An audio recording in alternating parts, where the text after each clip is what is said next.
morning, Randy. How are you today? Doing good. It's another morning of coffee talk, and we're going to rip the Band-Aid off right away again.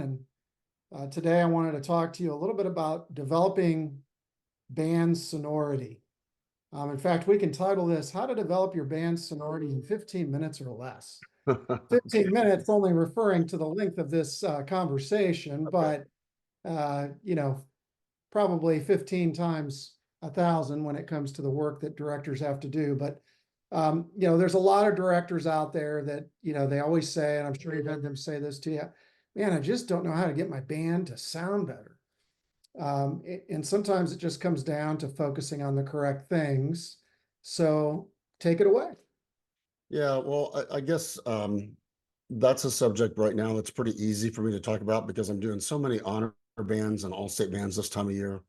Um, I just finished with a wonderful group in California, and I'll give a quick shout out to them. The Ventura County Honor Band outside of LA. They were just great, and only had a couple rehearsals with them. But we dug in right away, and I explained to them that, like I do to all the honor bands or all state bands I work with, that it's not just about us learning the music. We have to become a great ensemble in a short amount of time. So the first thing I do, and I'll try to make this as quick as possible. The first thing I do is I'll put on tonal energy tuner. I'll put a B flat drone on. We'll start to hum that B flat drone, and I'll make sure that everyone's humming that in tune. We'll go up the mini scale, B flat C, D, E flat F. I'll make sure that they're doing it in just tuning, the way we're going to tune their instruments. And so that gets their ears a little bit open. Then once they're humming the B flat, then I'll ask the principal players to play that B flat while everyone else is humming. Now, sometimes I'll go to just the tubas and have them start, and I'll build sounds from the bottom up. Sometimes I'll do it from the principal players, and then I'll add people on either side of the principals, and we'll keep adding. But the main component of it, and I just think this is really, really important, and it's easy to let this stuff go when you start rehearsing music, but once you get their ears working a little bit and you know they're really listening, you've got to make sure that the balance is right. The low instruments have to win the volume war. It's really that simple. If you're hearing too much flute, clarinet, oboe, trumpet, it's not going to work. It's just, you're just fighting acoustics. And for a band, especially a high school band, to sound good with a treble-oriented sound, it's really hard to do, because you would have to have like near professional players to make that work. So I think going with the darker sound, the richer sound, building from the bottom up helps a lot. The other thing is this whole idea of not playing past your neighbor. And no matter what the dynamic is, or the style or whatever, that really staying in your trios. And, a lot of us as band directors, we talk about that with our kids. And I was guilty of not always sticking to it, so I encourage directors to stick to those things. So again, it's getting their ears listening, building from the bottom up. And as you start listening to the sound, one of the first things I notice every time is that my flutes and clarinets are overplaying. It's funny because you think it's going to be the trumpets that are overplaying, and it's usually not anymore in the groups I've done. It's usually flutes and clarinets. And I ask them, I'll say, do you hear the shrill sound that you're making right now, woodwinds? And they're not sure they hear that or not. And then I show them the tuner, and it's usually shows something like the flutes being anywhere from 20 to 30% sharp. And the clarinets, depending on where they're playing, you would think they would go flat, but actually they're playing really sharp as well. So once we get that pitch controlled, then they find it's easier to blend into the lower sound. And once we get those upper sounds blended a little bit better into the lower sound, then we start to get resonance. And the first thing that starts to happen, usually for me, is I'll ask them, I'll say, put your feet flat on the floor. Do you feel the ground shaking when we're playing? And if they don't, I'll say, let's start again. Tubas first, then euphoniums, then trombones, then horns. Okay. And then I won't add the trumpet yet. I won't add any of the instruments. And then I'll do the same thing with woodwinds. We'll add in the low woodwinds, add in the woodwinds, but probably not add in the flutes or oboes yet. And I'll ask them, do you feel the floor shaking? Most of them will say, yes, I feel that resonance. And they'll also hear it, in those low sounds. I said, now let's see if we can maintain it when we add these other instrument groups. And so we'll add our flutes, we'll add our oboes, we'll add our trumpets, and they'll find out that in order to keep that resonance happening, they have to force themselves to stay inside that sound. And if they stay inside the sound of the rest of the ensemble, they automatically hear the difference. And literally after about, with my first rehearsal with this group, literally after about 15 or 20 minutes, I just asked them, I said, please tell me you hear the difference. And everyone was like, whoa, yes.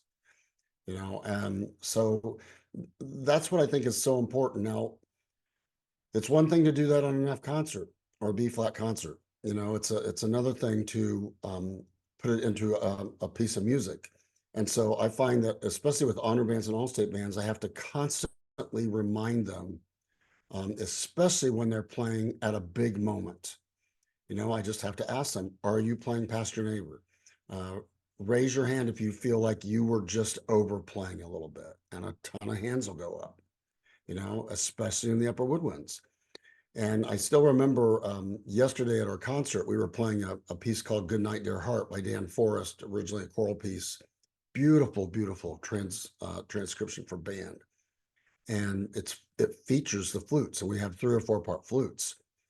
And I asked him, I said, I want you guys to go back to playing the way you were at the first rehearsal when you play these opening notes. And they did. And of course, it just sounded horrible. I said, now let's go back to what you've been doing recently. And immediately they were listening to each other. They blended with each other. They were listening down to the second. There are actually 3 flute parts. So they were listening down to part 3. The first were actually listening down to part 3. And all of a sudden we started getting this beautiful resonance, and we finished the piece yesterday, and you could just kind of hear the audience gasp, because when we cut it off, it just rang forever. It was a soft note, just a major triad, but it just rang forever. And so I really think those are the keys. And I would hope most people would agree that it's about the balance, it's about the blend, it's about tuning. But one of the things I find is that you don't have to do a ton of tuning if you get the balance and blend taken care of, because that'll take care of a lot of it. Now, you're still going to have to I still encourage directors to check the following instruments group: flutes, clarinets. You got to check those groups, because most of them play extremely sharp, especially the flutes. And a lot of people would say, wow, that's weird, because it seems like the clarinets would be going flat. And on certain notes, yes, they are. But when they play into the upper register, and I checked each individual in this group the other day, we were playing some high pitches, and man, just a mile sharp, all of them. And once we got that down, they couldn't even believe the difference in the way they sounded. So that's kind of what I have for you, Randy, and that's how I approach it.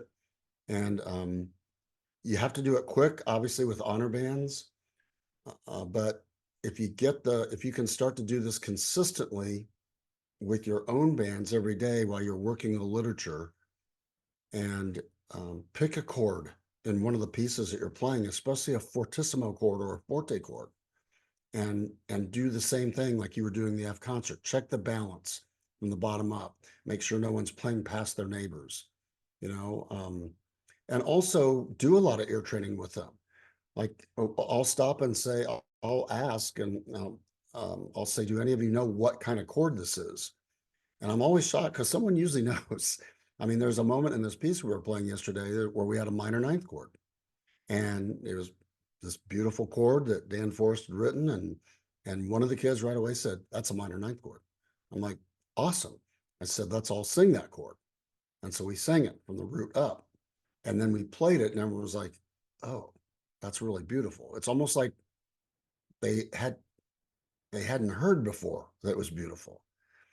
So I think a big part of the sonority thing is ear training. I really do. I think it's getting their ears working. And then it's you as a podium conductor insisting on them doing those things when they're playing the music. Because if you work B flat concert, if you work F concert in your warm up and you don't get into the higher notes or the lower notes, then your kids are not used to doing that on those higher pitches. And so it's something you just have to constantly remind them. I try to do that quickly. I didn't do a good job of saying that quickly, No, but you but I did will good. tell you it works, man. It really does work. You did great. And, I will say that with my community group, I do that same exercise. We spend 15 minutes. Our warm up every Thursday evening is simply that exercise. And we scaffold into different tonal centers. So not just B flat, not just F, but maybe A flat or D flat, Nice. whatever tonal centers we're working. And then we scaffold right to a segment of the music and maybe work a cadence point and help them connect the dots as to why it's important. And, we were working on chorale and shaker dance last week, and that upper woodwind stuff is real high and screechy. Yes, it is. It's, Yes, it is. and every time we do it, and the flutes are just waiting for me to say it. It's like, flutes, chill, and they get it. Now the second thing I will say is that I've worked with middle school groups where we've done this, and obviously the sounds are not as mature, but that's also another thing that, we can at some point, we talked a little bit about pedagogy last week, but just getting the sounds to be mature, yet you have to do the work. It's really not rocket science. The more mature the sounds are, the better the kids will sound individually, the better they will blend in the ensemble. But you can still have mature sounds, as you mentioned in that honor band you were doing. You probably had mature sounds, but they weren't blending, so they weren't playing in tune, they weren't playing in blend or balance, and so there were issues, and it got Right. screened. And you bring up another really good point, and I probably should have mentioned that too, because I do mention that. We talk about the quality of sound. And what I do is I ask the kids, as I'll have a couple individuals just play a long tone, and I'll ask that individual, do you feel like your sound is pure tone, or do you feel like there's some noise in there or some fuzz, And so we do a percentage, and most of the kids will be honest with you, and they'll say, well, wow, I think maybe I'm 60 or 70% tone and the rest of it's noise. I'm like, yeah. And so it's funny, you don't even have to say anything about it. The second time they play, they immediately make adjustments here, and all of a sudden they sound clear. And you almost don't have to say anything to them. They automatically know how to make that happen. So yeah, you're bringing up a great point there. And it's all about tone. And but I was pretty lucky with this group. Most of them had pretty good sounds. So I didn't have to worry about the sounds too much, just the other stuff. Yep. So as we continue to become better doctors of sound, listen, prescribe solutions, that should incentivize the reason to continue your professional development, continuing to find answers to be better at your pedagogy with your students. If you're a one-person show, especially, we encourage you to do that. That's another reason for things like Consummer Institute, and the Midwest one is happening June 9th through the 11th this summer. And we'd love to see you there. Richard and I will both be there, and we'll continue to have these conversations. And Richard, thanks so much for your time this morning. And what a wealth of knowledge you've given everyone to think about as we move forward into the spring and concerts and festival events. Thanks so much for your time. I always appreciate it. And everyone have a good end of your winter season out there.